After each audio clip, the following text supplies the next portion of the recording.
Hello guys, welcome back to my channel, and today we'll be talking about how to select your ideal flying school, be it in India or abroad. So let's get started. Okay, so the most commonly preferred countries by Indian students for their CPL except for India are United States of America, Canada, Australia, New Zealand and South Africa. So now there are a few factors which can help you decide which country will be more favorable for you to go and do your flying. These factors are: first is your examinations, second is the time to complete your CPL in that country, third is the quality of the training, and the fourth is obviously the cost involved. So now talking about these factors in detail. First is your exams. So if you are planning to do your CPL from abroad, then you don't have to give the technical papers. That is your technical general paper and your technical specific papers. Also, you can get your RTR license from any of the Commonwealth country and then get it converted into an Indian RTR license by just giving the part 1 in India. Also, if you are planning to do your CPL from abroad, then that means you'll also have to clear all the written examinations required for that country's CPL license. And you'll also have to attend the necessary hours of ground training to appear in those written exams. And as far as DGC exams are concerned, there are two options. Either you can write your navigation paper, meteorology paper, and regulations paper before going abroad, or you can sit for a composite paper after coming back from abroad with your foreign CPL. Okay, so the next factor which we'll be discussing is time. So it is generally presumed that you will take less time for your flying training if you do it from abroad. But however, it depends on several other factors like the number of aircrafts in your flying club. The more the number of aircrafts, the lesser time you will take to complete your 200 hours. Second is the type of technology and the type of navigats they are using. The third thing is a good student to aircraft to instructor ratio. Ideal ratio would be around 5 is to 1 is to 1, that is 5 students per aircraft per instructor. But however, even 10 students per 1 aircraft per 1 instructor would also do. A major role is also played by the weather. If you are going in the season when monsoon arrives, definitely your flying would be delayed. But if you go in the seasons of summer, maybe winters, then you are expected to complete your flying faster. And the last but the most important factor is students' performance. Next comes the quality of the training. So again, it is presumed that you will get a better quality training when flying from abroad, because there are certain maneuvers which are prohibited in the Indian airspace, like for example intentional spins. You cannot perform them in the Indian airspace, but they are completely normal in the US and you can actually perform them and experience them. Then comes the type of technology being used. Again, when you are flying abroad, you'll use VOR, NDB, ILS, RNAV, and all sorts of approaches and navigations. Hence, you will be able to get a better exposure. And most of the flying clubs abroad are situated on airfields which have moderate traffic, so you will again get a better exposure on how to deal with the ATC, how the commercial airliners operate. And flying at night is more common abroad than in India. That is, you will fly more frequently at night while flying abroad than in India.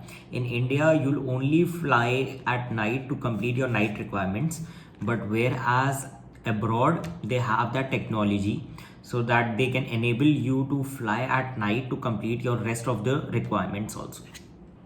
And now comes the last point, which is while flying abroad, you will use your iPads, electronic flight bags, but whereas in India, you will follow all the conventional charts and route guide maps. So while doing your cross countries or doing sector flying, you will carry the regional navigational charts.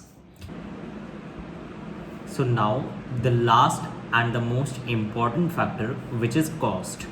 So the cost of your flight training can be divided into two. That is, first your training cost and the second is your accommodation housing cost. Okay, so when comparing the Indian price quotations with the abroad price quotations, you will see that there is a remarkable difference between the two. That is, your price quotations for flight training abroad would be much less as compared to the price quotations of the Indian flight schools. But there is a small catch that if you read the points below the price quotation, most of the things are excluded. That is, your parking charges are excluded, your instructor cost is excluded, fuel surcharges are excluded, then ground classes are excluded, and various other amenities and facilities are excluded from the price quotation quoted by the abroad flight schools. But whereas in India, if you read the terms in most of the schools, it is already included. The parking charges and your examination fee would be paid by the school itself. Now, if you are planning to do your flight training from abroad, then there are also several other costs involved, like you'll have to pay the visa fee, then you'll also have to pay for the flights from India to that country and then return. Then you'll have to pay the document handling fees, your health insurance, and then you will also have to pay for the medical exam fees in that country. Then one more important factor which adds up to the cost of the flight training is your conversion flying after you return back to India. So the average cost of your conversion flying is around 3 to 5 lakhs, which also needs to be considered while comparing the cost of flying in India and abroad. Now, talking about the second part, which is your housing and accommodation. Okay, so in abroad, you'll have to take roughly around $1,000 per month for your accommodation, for your food, for your transportation, and other miscellaneous expenses. But in India, you can easily manage with 25 to 30,000 per month. And if your stay gets extended due to any unforeseen circumstances, then it will be easier for you to extend your stay in India, because the cost would be around 25 to 30k per month as compared to your stay abroad, wherein you will be spending almost a lakh per month. Now, talking about some advantages and disadvantages of both the scenarios.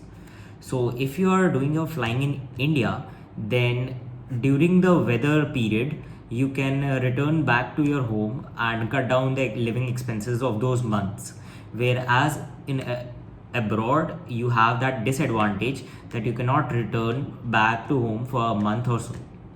Also, if you are doing your flying training in India, then you have an advantage to appear in the DGC exams in between your flying training. So you can manage your exams and flying training simultaneously if you want. But if you go abroad, either you'll have to finish all your exams prior to going, or you have to clear your exams after you come back to India. So at the end, it is your call whether you want to do your flying training in India or abroad. But my suggestion to you would be that you make a comparison chart of both flying in India and flying abroad. Compare the both on terms of cost, time, quality, and various other factors which you think are important, and then select the one which suits you the most. So that is it for today, guys. I hope you found this video helpful, and if you have any questions, feel free to comment down below. I will try my best to answer them. See you next time. Till then, bye bye.